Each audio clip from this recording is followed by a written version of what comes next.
சொரக்காயில் இப்படியும் ஒரு ரெசிபி செய்யலாமா? அப்படி தாங்க இருந்தது இந்த ரெசிபியை ஃபஸ்ட் டைம் ட்ரை பண்ணும்போது. மைல்டான ஸ்வீட்னஸ் அண்ட் டிஃப்ரெண்ட்டான டேஸ்ட்டில் சுரக்காய் கேக் எப்படி செய்கிறதுன்னு பார்க்கலாம். வெல்கம் டு சன்விகா சமையலறை. வீடியோக்குள்ளே போகிறதுக்கு முன்னாடி நம்ம சேனலை ஃபஸ்ட் டைம் பார்க்குறீங்கன்னா சப்ஸ்கிரைப் பண்ணிக்கோங்க. கூடவே இருக்க பெல் ஐக்கானை கிளிக் பண்ணிவிட்டு ஆல் ஆப்ஷனை செலக்ட் பண்ணிக்கோங்க. ரெசிபி எப்படி செய்கிறதுன்னு பார்த்துடலாம். முதல்ல இந்த மாதிரி ஒரு மீடியம் சைஸ் சுரக்காய் எடுத்துக்கலாம். இதை ரெண்டு சைடும் எட்ஜஸை மட்டும் கட் பண்ணி எடுத்துக்கோங்க. ஒரு பீலர் வச்சு மேலே இருக்க தோலெல்லாம் இந்த மாதிரி பீல் பண்ணி எடுத்துக்கலாம். உள்ளர இருக்க விதையும் எவ்வளோ மேக்ஸிமம் கட் பண்ண முடியுமோ அந்தளவுக்கு கட் பண்ணி எடுத்துக்கோங்க. கட் பண்ணிவிட்டு இந்த மாதிரி இஞ்சி துருவல் இல்லைனா காய் சீவுறதுல நல்லா துருவி எடுத்துக்கலாம். எவ்வளோ மேக்ஸிமம் பொடியாக துருவ முடியுமோ அந்தளவுக்கு துருவி எடுத்துக்கோங்க. இப்போ இதை ஒரு பவுலில் மாற்றிட்டு ஒரு 1/4 டீஸ்பூன்லேருந்து 1/2 டீஸ்பூன் அளவுக்கு உப்பு சேர்த்து ஒரு தடவை நல்லா மிக்ஸ் பண்ணிவிட்டு ஒரு 1/2 மணி நேரம் அப்படியே ரெஸ்ட்டில் விட்டுருங்க. இப்போது 1/2 மணி நேரத்துக்கு அப்புறம் சுரக்காயிலேருந்து நல்லா தண்ணி ரிலீஸ் ஆகி வந்திருக்கும். இதை ஒரு தடவை நல்லா மிக்ஸ் பண்ணிவிட்டு கொஞ்சம் கொஞ்சமாக பிழிஞ்சு எடுத்து ஒரு பிளேட்டில் தனியாக வச்சுக்கலாம். ரொம்ப அழுத்தி பிழிஞ்சிங்கன்னா வெறும் சக்கை மட்டும்தான் இருக்கும். அதனால லைட்டாக மட்டும் இந்த மாதிரி ப்ரெஸ் பண்ணி எடுத்துக்கோங்க. இப்போது பிழிஞ்சு எடுத்த சுரக்காயை ஒரு பவுலுக்கு மாற்றிக்கலாம். இது கூட 4லேருந்து 5 டேபிள் ஸ்பூன் அளவுக்கு கடலை மாவு, 3 டேபிள் ஸ்பூன் கோதுமை மாவு, 1/4 டீஸ்பூன் மஞ்சள் தூள்,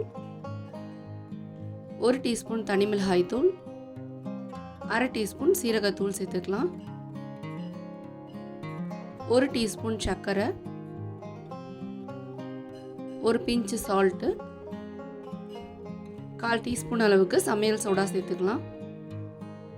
ஒரு பச்சை மிளகாவை பொடியாக கட் பண்ணி சேர்த்துக்கலாம். பொடியாக நறுக்கின மல்லி இலை தாராளமாக சேர்த்துக்கோங்க. இது எல்லாத்தையும் நல்லா பிசைஞ்சு எடுத்துக்கலாம். தண்ணிலாம் எதுவும் சேர்க்க தேவையில்லை.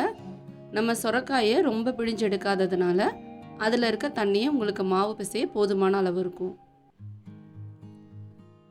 மாவோட கன்சிஸ்டன்சி சப்பாத்தி மாவை விட கொஞ்சம் லூஸாக இருக்க மாதிரி பார்த்துக்கோங்க. சப்போஸ் தண்ணி தேவைப்பட்டுச்சுன்னா நம்ம சுரக்காய் பிழிஞ்சு எடுத்த தண்ணியவே ஒரு 2லேருந்து 3 டேபிள் ஸ்பூன் அளவுக்கு ஆட் பண்ணிக்கலாம். நம்ம ரெடி பண்ணி வச்சுருக்க பேட்டரை 3 போர்ஷனாக பிரித்து இந்த மாதிரி ரோல் பண்ணி எடுத்துக்கலாம். கொஞ்சம் பெரிய சைஸ் ரோலாக இருக்க மாதிரி பார்த்துக்கோங்க. லைட்டாக தண்ணியாக இருக்க மாதிரி தான் இருக்கும். ஆனால் வெந்து வரும்போது கரெக்டாக இருக்கும் கன்சிஸ்டன்சி. அதுக்கு தான் இந்த மாதிரி லூஸாக நம்ம பிசைஞ்சு எடுத்துருக்கோம். இப்போ இதை இட்லி பிளேட்டில் வச்சு கரெக்டாக 15லேருந்து 20 நிமிஷம் வேக வச்சு எடுத்துக்கலாம். அதுக்கு மேலே இருக்கணும்னு அவசியம் இல்லை. இப்போ இந்த அளவுக்கு நல்லா வெந்ததும் இதை தனியாக எடுத்து ஆற வச்சுடுங்க. ஆறினதை இந்த மாதிரி சின்ன சின்ன பீஸாக உங்களுக்கு எந்த அளவுக்கு திக்னஸ் வேணுமோ அந்த அளவுக்கு நீங்கள் கட் பண்ணி எடுத்துக்கலாம். பாருங்கள், நம்ம பெரிய ரோலாக பிடிச்சிருக்கிறதுனால தான் இந்த சைஸ்க்கு நமக்கு கிடைச்சிருக்கு. அதனால அதுக்கு தகுந்த மாதிரி நீங்கள் ரோல் பண்ணிக்கோங்க. இப்போ எல்லா பீசஸையும் கட் பண்ணி எடுத்ததும் ஒரு பேனில் 1 டீஸ்பூன் நெய், 1 டீஸ்பூன் ஆயில் சேர்த்துக்கலாம்.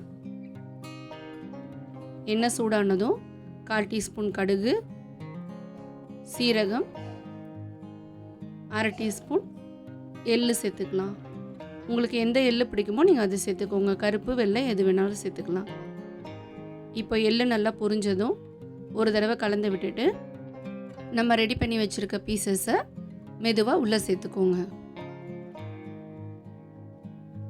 நீங்கள் கொஞ்சம் திக்னஸாக கட் பண்ணிங்கன்னா தான் நீங்கள் மிக்ஸ் பண்ணி எடுக்கும்போது கேக் பீசஸ் உடையாமல் இருக்கும். இப்போ தாராளமாக மல்லி இலை தூவிட்டு மெதுவாக இந்த மாதிரி 2 சைடும் நல்லா பிரட்டி கொடுத்துடுங்க. கிளறும்போது ரொம்ப உடையாத அளவுக்கு பார்த்து கிளறுங்க.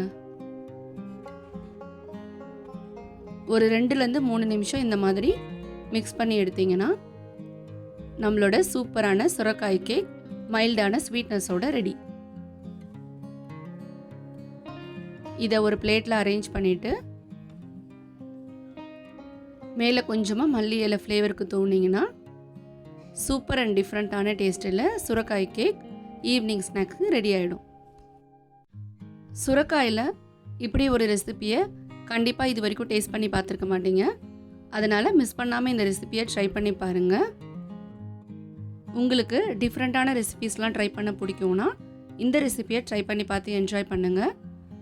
இது போல் இன்ட்ரெஸ்டிங் அண்ட் ஈஸியான ரெசிபீஸ்லாம் பார்க்குறதுக்கு நம்ம சேனலை மறக்காமல் சப்ஸ்கிரைப் பண்ணிக்கோங்க. வீடியோ பிடிச்சிருந்தா லைக் பண்ண மறக்காதீங்க. கண்டிப்பாக ஷேர் பண்ணுங்கள். அடுத்து ஒரு இன்ட்ரெஸ்டிங் அண்ட் ஈஸியான ரெசிபீஸோடு மீட் பண்ணலாம்.